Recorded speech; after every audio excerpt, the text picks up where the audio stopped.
Shalom, selamat pagi, selamat datang di Renungan Harian Toraya Minggu 27 November 2022. Sebelum kita masuk di Renungan Harian Toraya, mari kita berdoa.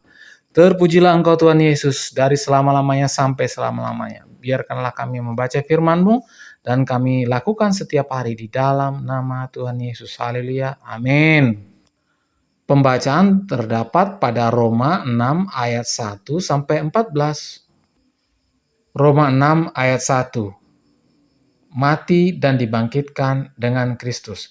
Jika demikian, apakah yang hendak kita lakukan?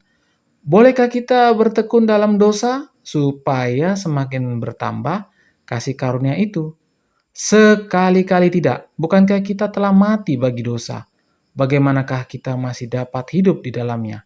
Atau tidak tahukah kamu bahwa kita semua yang telah dibaptis di dalam Kristus telah dibaptis dalam kematiannya?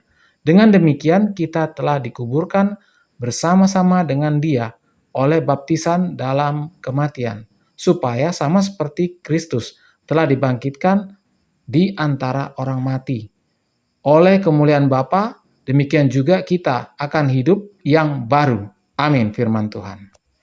Tema hari ini adalah mati kemudian bangkit.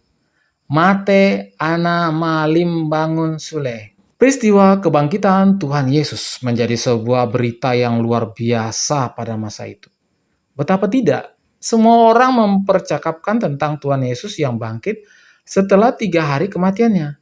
Seluruh daerah Yerusalem dan daerah sekitar menjadi heboh dan penasaran akan kebenaran cerita itu. Tuhan Yesus benar-benar mati untuk menebus dosa manusia dan benar-benar bangkit untuk memberikan pengharapan dan keselamatan bagi umat manusia. Rasul Paulus menjelaskan kepada orang percaya di Roma bahwa mereka semua juga turut dalam kematian Tuhan Yesus. Maksudnya ialah perbuatan daging mereka turut disalibkan bersama dengan Kristus.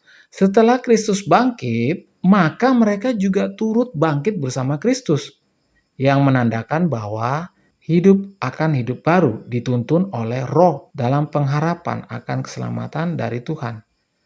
Mereka telah bersatu dalam kematian Kristus, maka mereka juga turut dibangkitkan dalam persekutuan kebangkitan Kristus.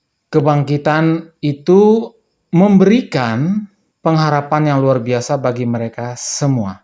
Bukan saja pengharapan di tengah pergumulan dan himpitan dari pihak lain, tetapi juga menjadi pengharapan akan hidup kekal yang Tuhan sediakan. Tuhan telah mengalahkan maut dan telah bangkit. Mereka juga tidak lagi dikuasai dosa dan akan memperoleh kebangkitan dalam kebangkitan Kristus.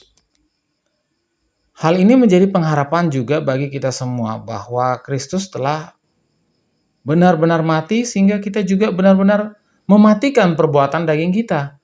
Dari kematian itu, kemudian Tuhan Yesus bangkit memberikan kita harapan menghadapi setiap persoalan, bahkan kita percaya keselamatan dari Tuhan.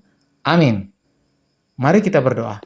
Bapa dalam nama Yesus, terima kasih atas firman-Mu, biarlah firman-Mu ini tetap tinggal di hati kami, dan kami lakukan setiap hari di dalam nama Tuhan Yesus. Haleluya. Amin.